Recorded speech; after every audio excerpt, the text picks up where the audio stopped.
for this fifth day of July 2022. Well, this edition of the Malloy program is me, and not just me though. I asked the ever vibrant and amazing Tara Devlin to join me for the conversation as we sit around the Malloy campfire this evening. Are you there, Tara? Yes, I'm here. It's so nice it is so very nice to talk to you. Although we may get into some pretty awful crap. Hopefully, yeah.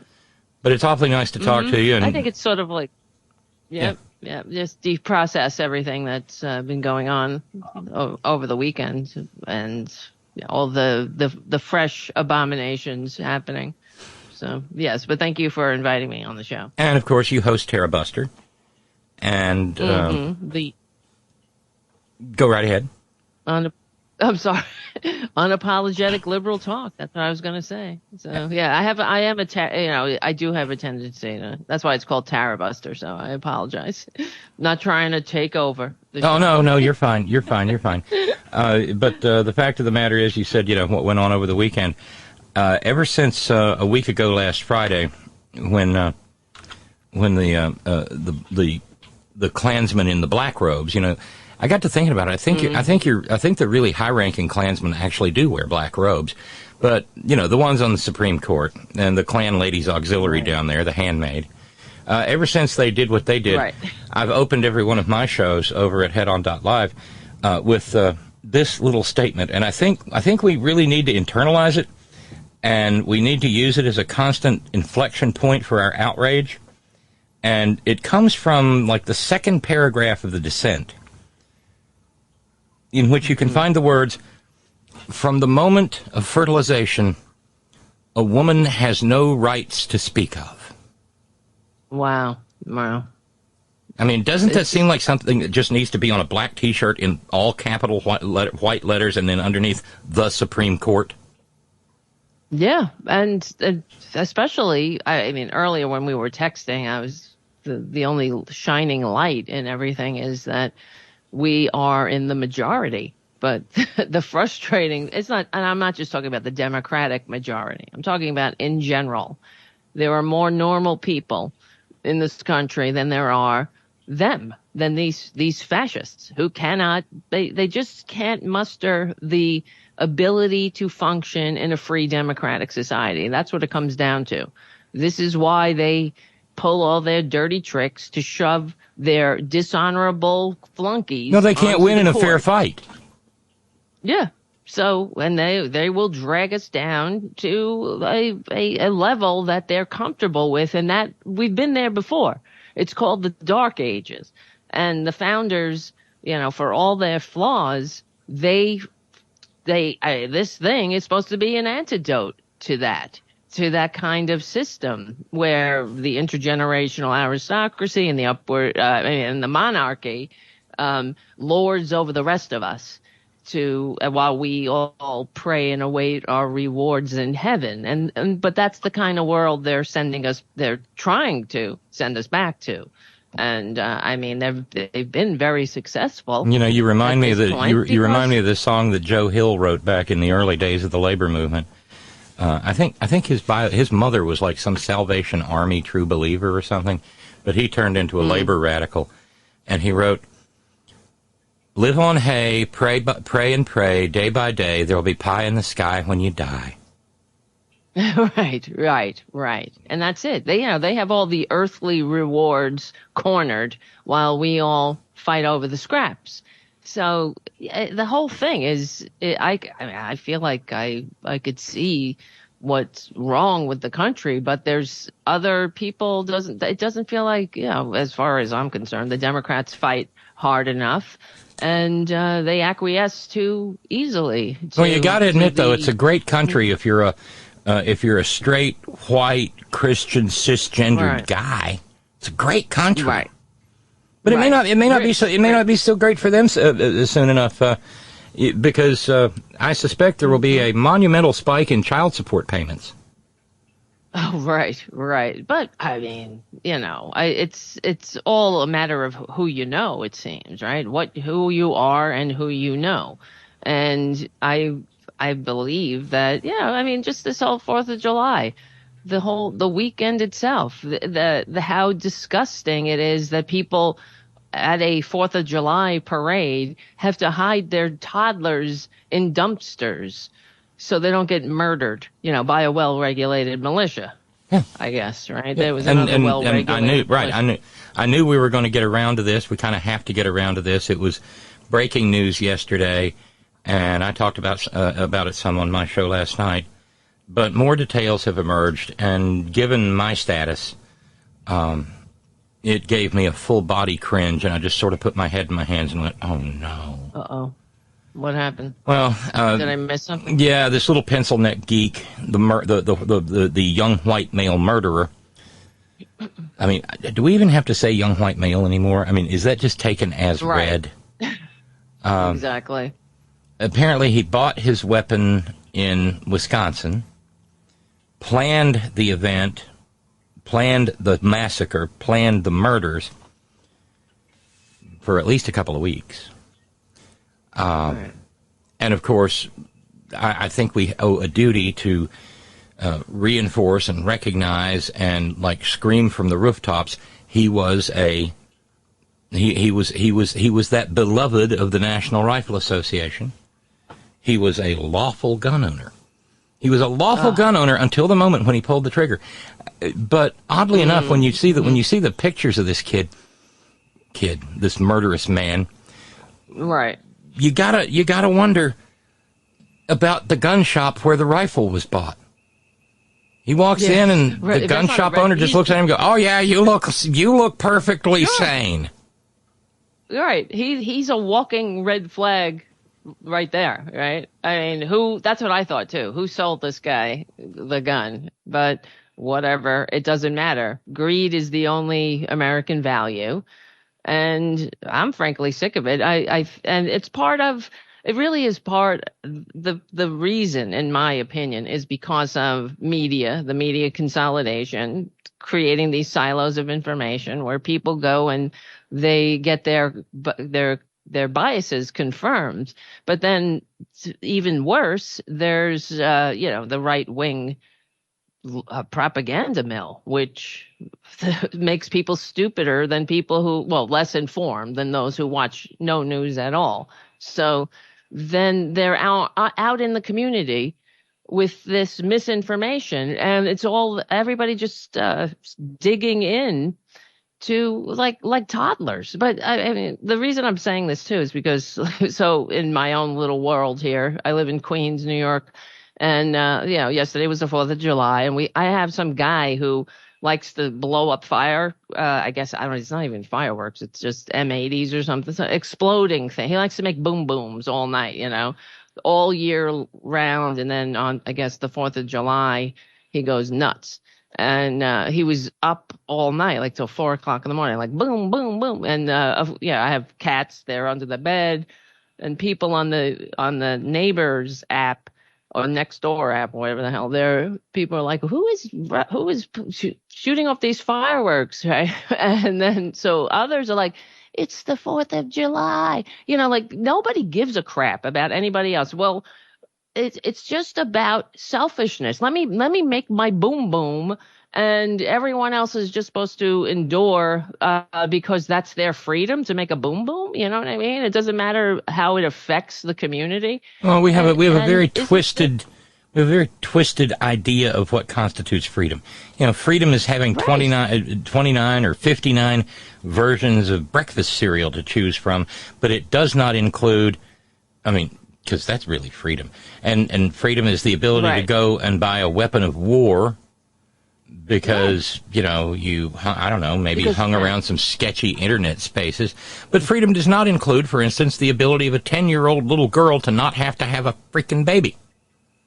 Exactly. That's not freedom. That's Jesus. Right. Oh, of course. And what about the freedom from this sick, twisted version of Jesus?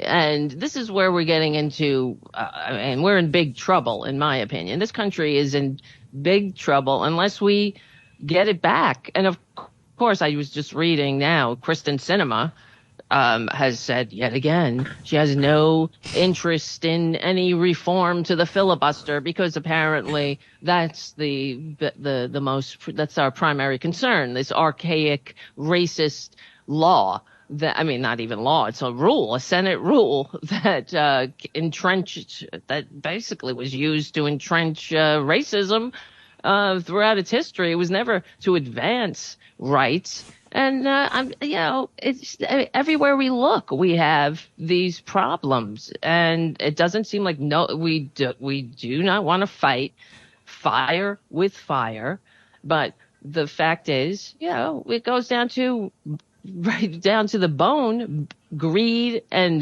money in politics is the root of all this evil, and everybody's out for themselves. That's what it seems like. It's every man for himself out here.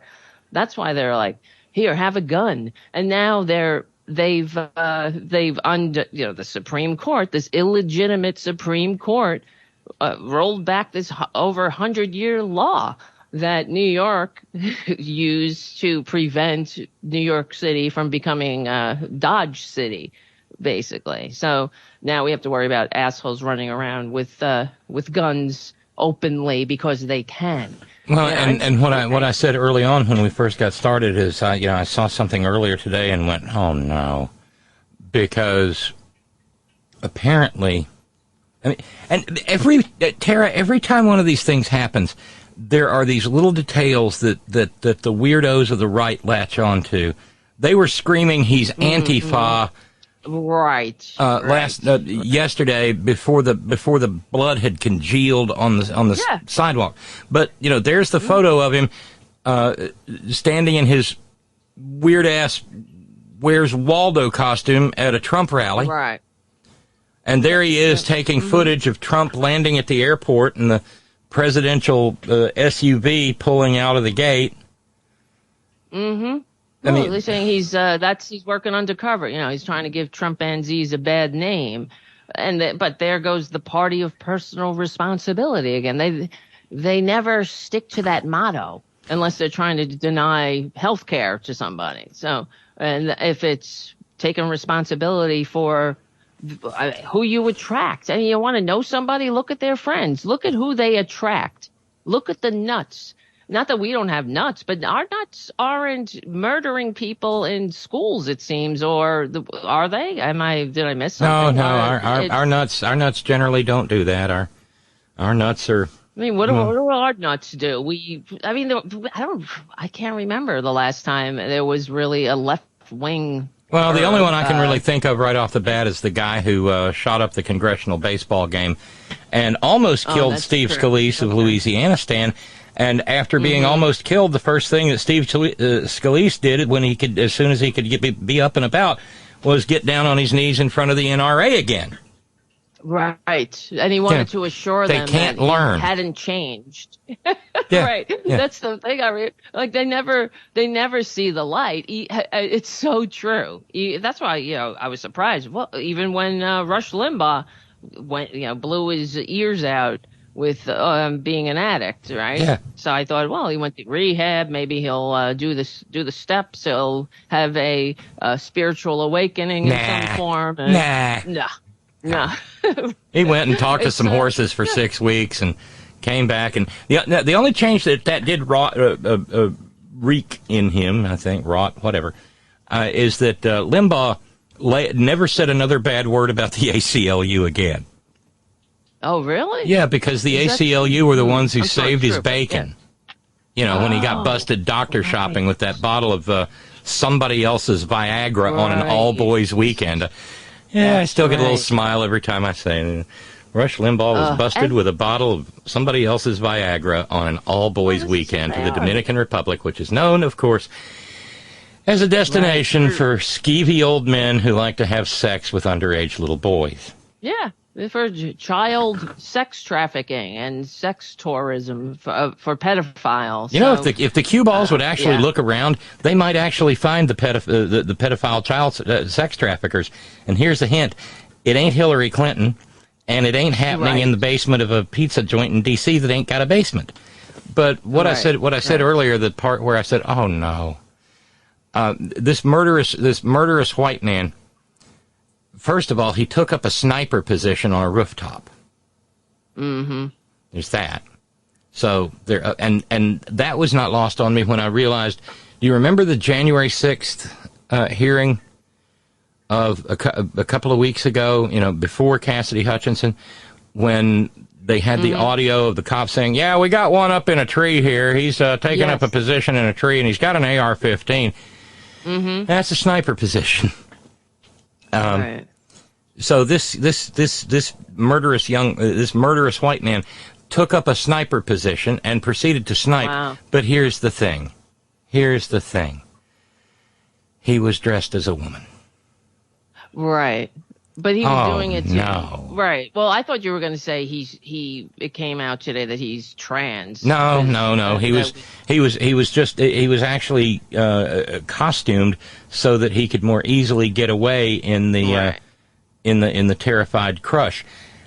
But he was, and the fact that he was just dressed as will not matter a hill of beans to people like Paul Gosar, the demon dentist of the desert, or Marjorie Trader Gangrene Cue Ball, or Clanny Oakley Lauren Bobblehead Boober. No, that was a tran. Right. It doesn't matter what the reality is. They're reporting it as he dressed as in women's clothing so he can disappear into the crowd. Right, and it also covered up the hair. The hair he was wearing covered up his really bizarre facial tattoos. Right. So, but that won't stop them from spreading their BS, because that's what they're doing it anyway. The minute this was reported, they started with their bullshit, as they do. Yeah, it's gonna. I know exactly where it's gonna go. Well, see, that's why we can't let people. We got to be real careful about where people go potty, because a guy can just put on a dress and go walking into a women's room and cut loose with an AR-15. I mean, it's just common sense. Mm-hmm. Right. They're just absolutely vile, and I'm frankly sick of it. I really am. Like, I'm just looking at Twitter now. There's a picture of Perjury Trader Green wearing a USA T-shirt, drinking out of a Let's Go Brandon cup. Because that's what you do when you're a patriot. You just basically say "F you, the president," right? Like "F the president" for some reason. You have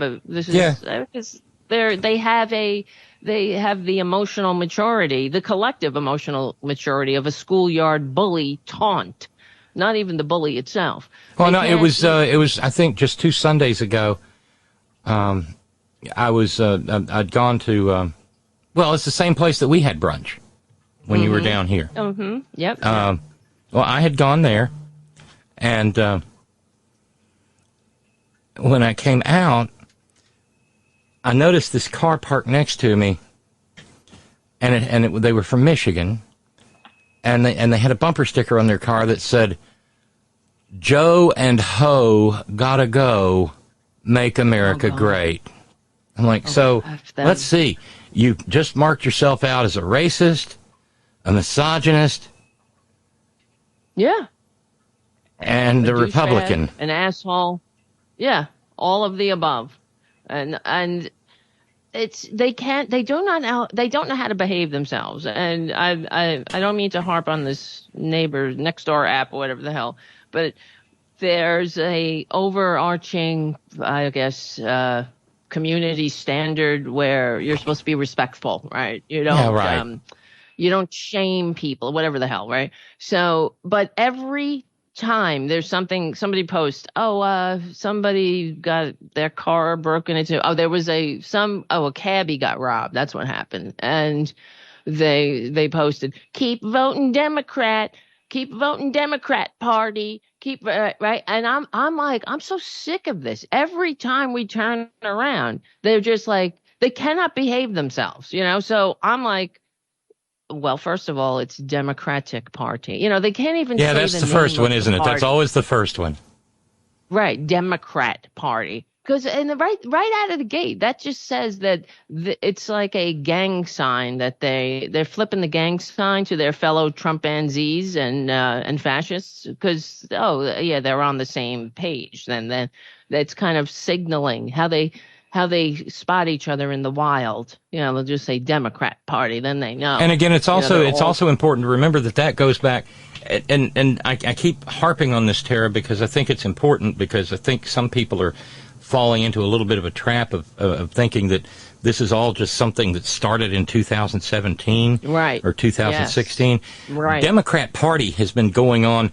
It actually started with what? Frank Luntz and Newt Gingrich years ago. Yeah. Right. It's a deliberate. It's a pejorative, and it's slipping into the lexicon, even on the corporate media. You hear these Republicans get on there, and they'll be interviewed on mainstream media, on MSNBC, and they'll be like, "Oh, Democrat Party," and nobody corrects them. Chuck Todd never corrects them. Just lets it out there, and to me, it just shows us how they lack the fundamental maturity to function in a democracy, because in order for this thing to work, we have to be able to, at least, in the very least, call each other by the friggin' names we are. If you can't do that, that is basically you're like a 12-year-old who has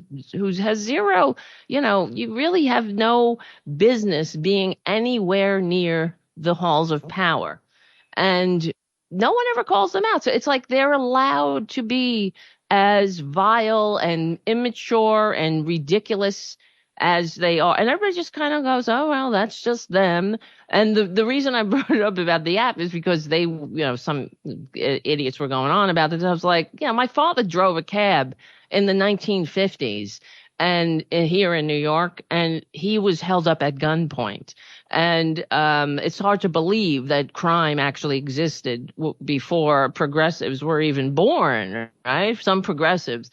The way they and this is a progressive town too, but for the most part, it seems like they give these immature little boys and girls a long leash, let them go on, and then I was correcting Democrat Party, I'm like, it's democratic, and then of course I was getting attacked by people. Oh, you shouldn't shame people for your opinion. You know what I'm saying? I'm like, because everybody expects them to be well, see, that's the old rule about that they teach you on playing fields with regard to fouls and stuff. The ref never sees the first offense. The ref only sees the response. Right. So I respond. I'm like, I basically, not swat them away like flies and refute everything that they're talking, because they're like, oh, crime is up. The fact is, crime is up all over the country, especially in red states. So, we do have a crime problem, and it is unproductive and patently ridiculous to think that Democrats don't want to do anything about it. So I'm sick of it. I'm sick of being bullied by these goddamn fascists. Enough is enough.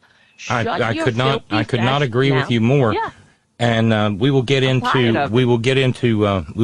even more of that in the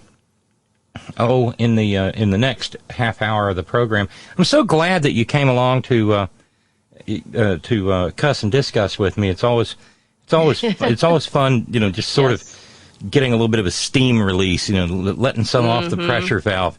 So let's take a little break and turn around and come back on the other half, and there's even more outrage there. Hi, Truth Seekers. Mike Malloy here. As you know, we've switched formats and are now broadcast exclusively on the Progressive Voices Network. So that means you get fewer program interruptions, no corporate commercials, and lots of profanity. But our format change also means some of our radio listeners no longer hear the program.